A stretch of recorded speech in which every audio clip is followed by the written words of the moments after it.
I'm going to reveal the 3 kinds of self-sabotage that I found to be the most common from 3 years of working with creatives. Then I'm going to help you identify what is your saboteur style. And then I'm going to give you really clear action steps on what you can do to shift out of self-sabotage and go into self-support. Tonight's live stream was inspired by one of the members of my Creative Visionary Connection group. Just so you know how not alone you are, this is what this member said. I have always loved to act and create art, and honestly, it's like the universe keeps putting people in my life that can really give me great opportunities. However, I have a huge fear looming somewhere that is centered around my unworthiness to create, and I shut down when I have opportunities. I let fear run the show most of the time, no pun intended. I need support. I do get lazy in really knowing how to use my time to create and focus on getting my acting in order. Simple tasks daily that can make a difference in the long run. Well, I did do an entire video last night about focus, so refer to that for the focus piece, but now we're going to talk about the actual self-sabotage piece of that, because that's what that is. So if you don't know me yet, my name is Erin Vazquez. I'm a master certified neurolinguistic programming coach. I'm a hypnotherapist and I'm a timeline therapy practitioner. I've been doing this for 3 years, and what I do is help creatives and artists of all kinds remove their own blockages so that they can live authentically aligned with their creative purpose without all of that broke artist drama and trauma that is just so yesterday. So if you're new to my world, please give this video a like and subscribe and comment and share this with your people who need to hear this, because like I said, we're all dealing with self-sabotage. Let's get into it, you guys. The 3 most common types of self-sabotage are fear of failure, fear of success, and a limiting belief that you are not worthy of achieving what it is that you want to achieve. Let's talk about fear of failure. Your saboteur style is fear of failure if you can relate to one or more of the following. And keep in mind that you might have multiple saboteur styles. I'm going to give you really clear steps that you can take right after watching this video to clear it all up. Your saboteur style is fear of failure if you hide your ideas or projects from loved ones or friends. And this could look like not telling anybody, or maybe having like a secret blog or a secret social media account. It could look like a lot of different things, or just not telling people. You've been procrastinating on something that you've really wanted to do for a really long time.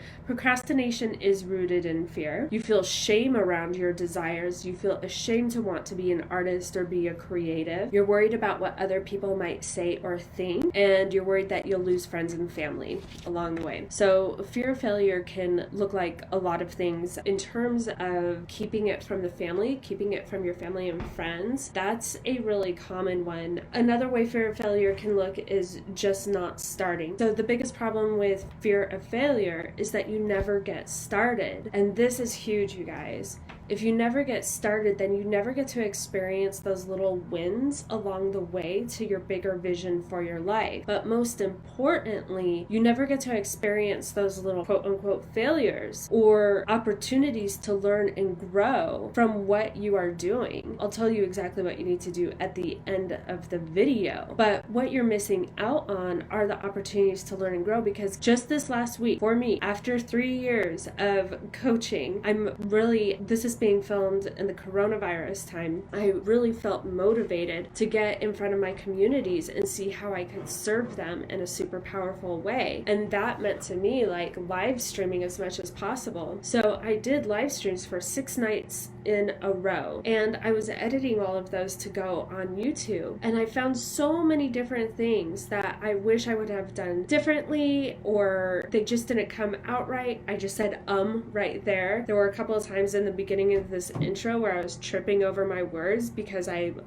came into this a little frustrated with the technology situation. The thing is that I did it, and it wasn't perfect, but now I can take that information and look at it and say, hey, what can I learn from that? If I had never started, I wouldn't have that information to learn from. And it's now I can keep going, make progress, get better and better. And that's the same for any kind of creative or any kind of entrepreneur, you're gonna have to go back to the drawing board, no pun intended, several different times. So the fear of failure, the dire consequence of that is just not getting that information, not getting that start. And I'll tell you guys exactly like a really good, gentle way to deal with the fear of failure saboteur style here in a little bit, but let's go over the other two saboteur styles real quick too. You are sabotaging yourself from a fear of success if you have experienced any of the following. You've taken steps toward your goals and your desires, and you've even experienced a little momentum building and a couple of good things building, and then you've just stopped. Does that sound familiar? Okay. You've been given a clear pathway, a clear step-by-step invitation toward your goals, and you have declined to take it. You've reached a goal that you've always dreamed of and went back to old patterns and just stopped pursuing it. You've been this close to taking a major step, and you've literally just like talked yourself out of it. And all of these are really common. The fear of success it's a saboteur style that is treacherous, because if you behave from a fear of success, you keep going back to your earlier programmed emotional home where you were smaller, where you were unseen, where you were just following the status quo, where you were still repressing your own desires and your own soul urge. So the biggest challenge and the most damaging thing with this saboteur style is that you're training yourself to run back to that emotional toxic place where you're like, oh, like you were that close, but you're not going to get there. So you keep going back, you keep shrinking back, and you keep confining yourself to your old limitations. And there's a really cool exercise to help you with fear of success that I actually use quite a bit. I've taken steps for my desires. I remember in my mid-20s or late 20s, I had a blog, and it was kind of like a fashion blog, but I would just kind of like write stuff around it and just sort of ramble and take pictures. It was a street fashion blog, but also combined with my writing. And it was starting to gain momentum around Denver where I lived at the time, and locals were starting to like chime in and all of that, and I was starting to gain visibility. And one night in the middle of the night, I woke up with a start, like I couldn't breathe, and I took everything down. I took absolutely everything down. I was worried about what the person that I was dating at the time was going to think. I was worried about like other people thinking that it was a stupid thing. But the thing is that it was gaining momentum and people really liked it. And I just woke up completely terrified of that. So that's the fear of success. Another thing about the fear of success is it's a function of having a belief that you can't handle the responsibility, that you can't handle the next level somehow, of not knowing what that next level is like. And we'll talk about that a little bit more in how to handle the actual fear and the exercise to deal with this saboteur style. This one's really big. The third one is lack of worthiness. And before we go into this, I just want to reiterate that you might be relating with a couple of these different styles, or all of these different styles, or one of the different styles. And it's okay if you are. We're complicated beings, and you know, there's a lot of like stuff being being mushed up around in there. So the lack of worthiness, it can include any of the behaviors and actions from the two previous styles, but you really know that you're in lack of worthiness if you've ever had the solution or the offer or the job offer or the audition just basically handed to you, like basically dropped in your lap, and you decide not to take it. There's a constant worry that you'll be viewed as a fake, or basically AKA imposter syndrome. You constantly think that successful people in your field are somehow better than you or special and chosen in some way. You project the reason for your failure onto someone else, such as a spouse or a child or a parent, and you find yourself beating yourself up for not being able to just accept the life that you have. I used to say that my husband wouldn't like it if I really went after my dreams. That's a load of hooey. Like, of course he liked it when I went after my dreams. It meant that I was self-sufficient, I was in my brilliance, I was in more flow, I was more of myself for sure. And for the longest time I was saying like, well, he wouldn't like it, it would inconvenience us in that way. No. That was things that I was saying because I was scared. I was sabotaging myself. That was a really interesting one. And there was another one that I got to work on, was like thinking that other people are better than me some way, that successful people have it more figured out. No, they've just been doing it longer and they've been really consistent about it. And maybe they've had more practice. Maybe they do have more coaching skills or writing skills or live stream skills, but they aren't better than me. It's not anything that I can't catch up to. And that's the same in your field and in your area as well. Now I want to share with you the key steps that you can take to turn each saboteur style into a style of self-support, because that's what we need, especially as creatives and entrepreneurs, is to be our number one fan so that other people know how to believe in us and treat us and think about us, right? Because if we just say like, oh, I want to be a musician, but it probably won't happen, and people will be like, ha ha ha ha ha, and then whatever. That's way different than saying like, I'm gonna be the next Chopin, and that's that. And they'll be like, whoa, okay. And then you kind of put it out there into the universe, and then you go start playing the piano like a mofo, right? So if your style of self-sabotage is fear of failure, here are the steps that you can take to transform your self-sabotage into self-support on your journey. What you want to do, if this really resonates with you, is create little baby steps to get out of your comfort zone. Just little baby steps here and there. Whatever that might mean for you. Maybe that's doing one live stream, painting one painting, calling one gallery owner, putting one song onto SoundCloud. Think about one baby step that you can take to put yourself out there and sort of be in that discomfort, in that vulnerability, and notice what comes up for you. What are the thoughts that come up for you? With these little baby steps, every time you take a step forward, I want you to celebrate like crazy. I want you to jump up and down on the couch like Tom Cruise. I want you to do cartwheels. If you're able to, go treat yourself to something nice. I know that we're all in quarantine right now, so however you're treating yourself in quarantine, so you're creating new neural pathways in your mind to celebrate all of these things for yourself. And every single little thing, if you get one like on a post that you put on SoundCloud, or you get one retweet, or someone wants to pay you $5 for a painting, celebrate like crazy, because we get what we put out there. We say, yes, oh my God, one person liked a painting that I posted onto Facebook or onto Instagram. That's so amazing. One person likes it. That's way different than, oh, just one person likes my painting. Okay.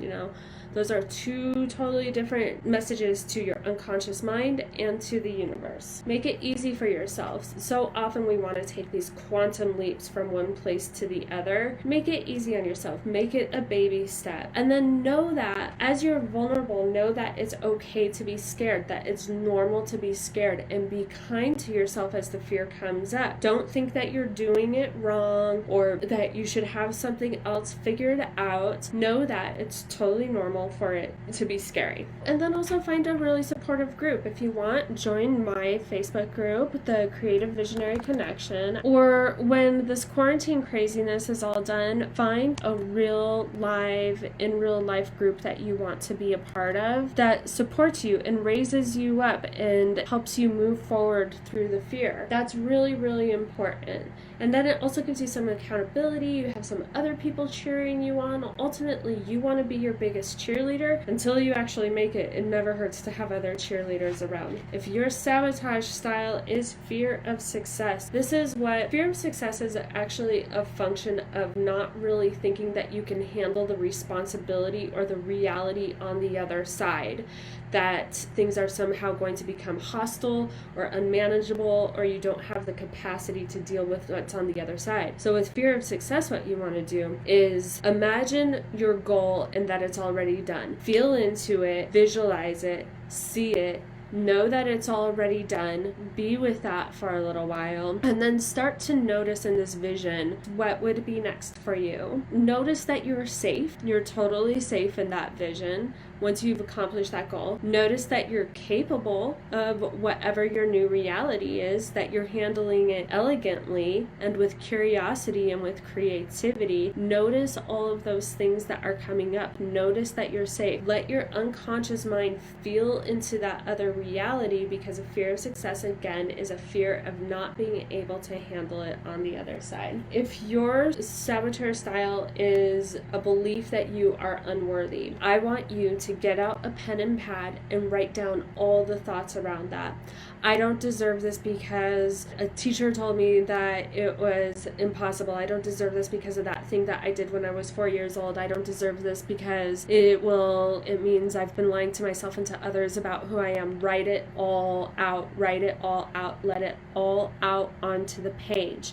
And then as you go down that list, ask yourself the question, is this ultimately true? And you might find that it's not ultimately true. In fact, you get to decide if it's true or if it's false. So you can decide that all of those limiting thoughts, beliefs, and decisions are false, and then you can write down what you want to be true instead. I deserve this because I do. I deserve this because once I do this, I'm going to be able to help others, inspire others, and write down all the things that you think are ultimately true. This is, again, a case of faking it until you make it, because you might not believe those other things immediately. But this is a case where it's okay to lie to yourself. It's okay to be delusional for yourself, because if you don't, you're still going to be in the delusion that whatever you're doing to sabotage yourself is a way of helping you, because at an unconscious level, the self-sabotage, however that's manifesting in whatever 3 styles that you are embodying, your unconscious mind actually thinks it's helping you, but no, it's actually keeping you in a really toxic pattern around not really living up to your creative potential in this lifetime. So that's keeping you from joy, alignment, abundance, all of that good stuff. With all 3 saboteur styles, what's really important is noticing the thoughts. So if there's fear of failure coming up, as you take that little baby step out of your comfort zone, you want to start noticing all the fear thoughts that come up, like, oh my God, oh my God, oh my God, I'm not safe. Notice those thoughts. Start writing them down, and do the same thing for, like what I just said, for the lack of worthiness. Write down all of those thoughts, and then ask yourself, is it ultimately true? Decide that it's not ultimately true, and then shift it into something else. Write down the other thoughts. Do these exercises daily. It's same with fear of success. When you are doing that mental exercise of seeing yourself on the other side of things being done, like it's been created, then if there's other thoughts that are like, oh, I can't get this, you can't do that, you can't do that, notice those thoughts, be kind to them, know that they're trying to help you in their own twisted little way, and then allow them to be something different. Notice them. And it's the same thing with the third deal too. So you want to notice, record, rewrite the thought, and then act into the new thought. You want to act into the new thought and take action almost immediately to prove those old thoughts wrong. And that's it, you guys. That is how you deal with self-sabotage. That is how you identify what kind of self-sabotage that you are currently suffering from. I also know that those exercises have helped me. I have had all 3 styles of self-sabotage hold me back. Let me know what you need support with in the future. Just let me know in the comments. Whatever questions you have, I really appreciate you watching. Thank you so much. Have a good night, you guys.